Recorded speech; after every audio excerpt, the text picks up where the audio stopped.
I was in the middle of a client meeting when the lobby doors burst open with such force that several people turned to look.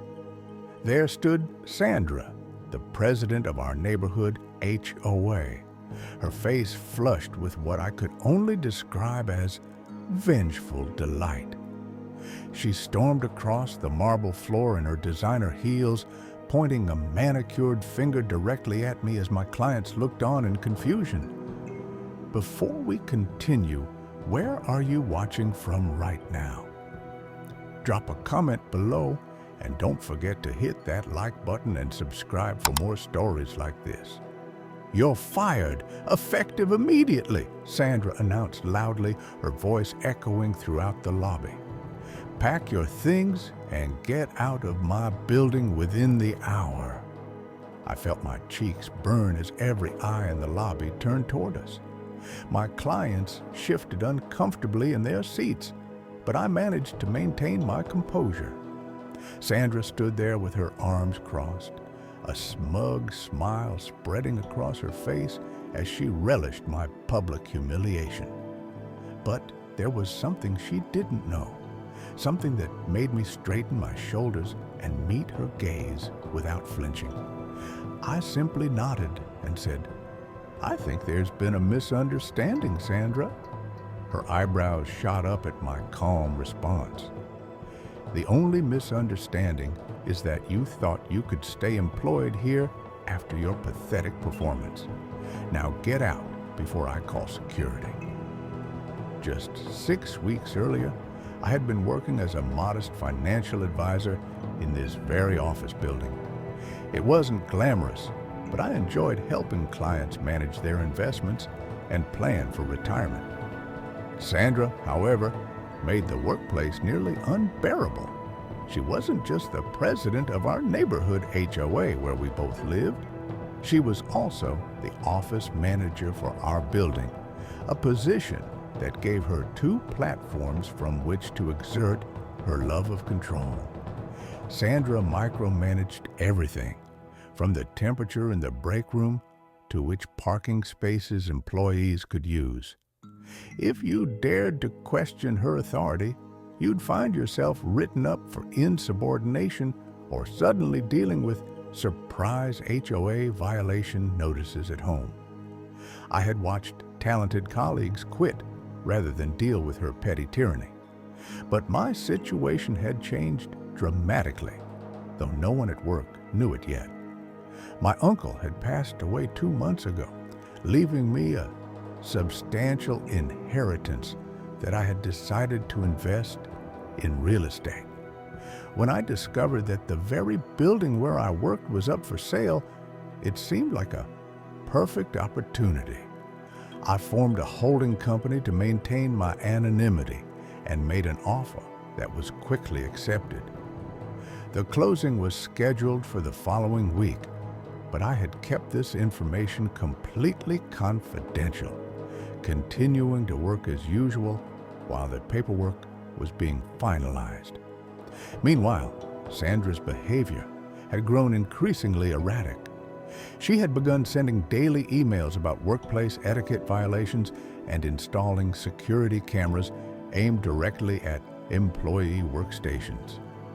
At our monthly HOA meeting, she had pushed through arbitrary new rules about holiday decorations and lawn maintenance schedules, fining residents for infractions as minor as leaving a garbage can out for an extra hour. When my neighbor, Mrs. Gable, a 70-year-old widow, broke down in tears over a $500 fine for unapproved garden plants, I knew something had to change. Last week, Sandra had cornered me in the break room, accusing me of violating office decorum by bringing clients through the front entrance instead of the side door. "This isn't some low-rent operation," she had hissed, jabbing her finger toward my chest. "Maybe if you showed more professionalism, you wouldn't be stuck in that tiny office forever." I had simply nodded and apologized, which only seemed to frustrate her more. What she didn't realize was that I had just signed the final paperwork that morning. The building was officially mine.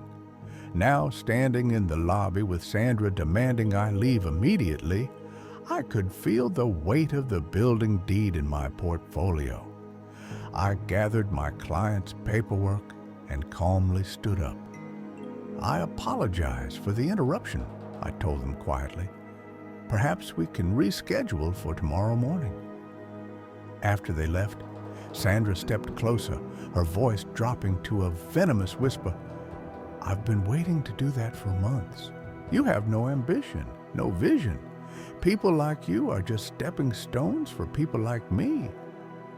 I nodded, maintaining my professional demeanor. "You might be surprised, Sandra."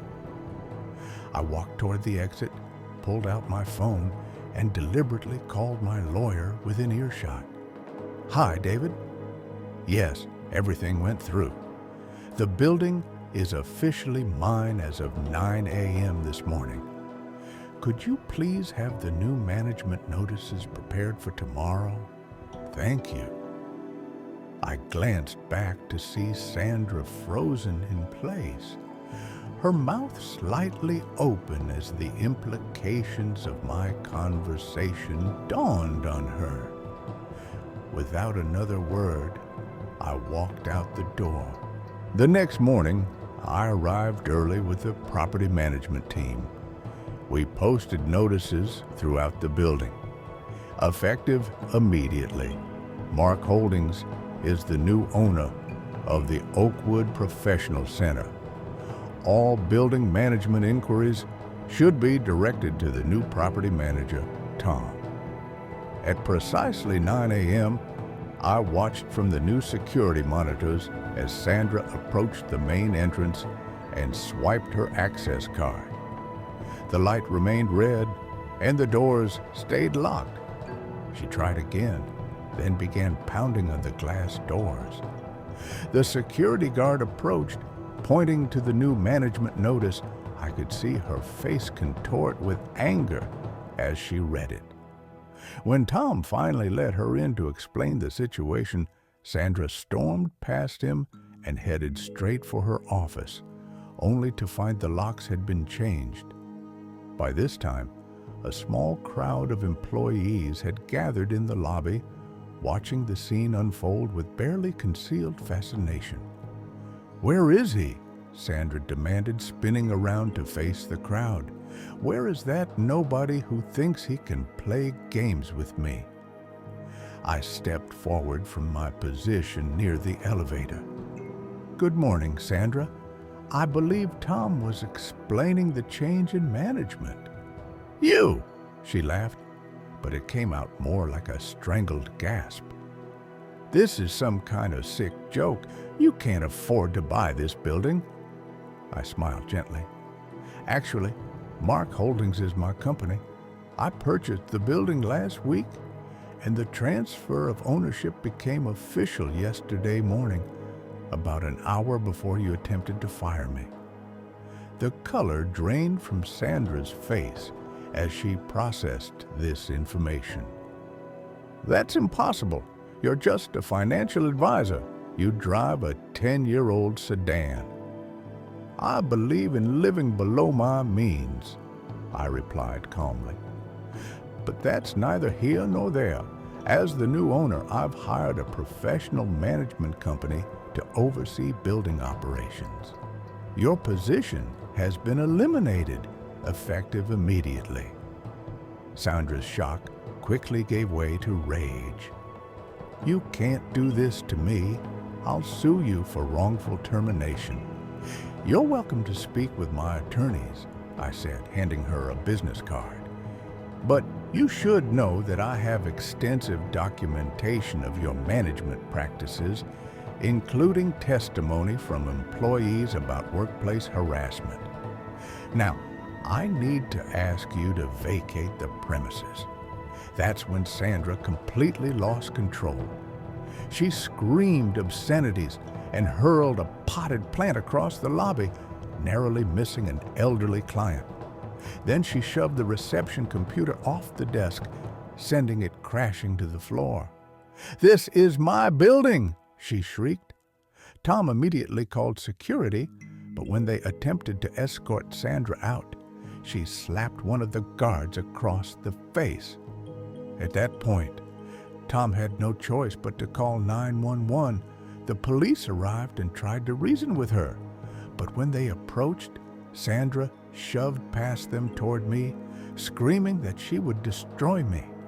The officers restrained her, and despite her struggles, she was handcuffed and arrested for disorderly conduct, destruction of property, and assault. As they led her away, the entire lobby fell silent. The following week, a judge sentenced her to community service, ordered her to pay for the damages, and issued a restraining order. The final blow came when the HOA board, after seeing footage of her arrest, voted unanimously to remove her as president. For the first time since I'd known her, Sandra was completely speechless.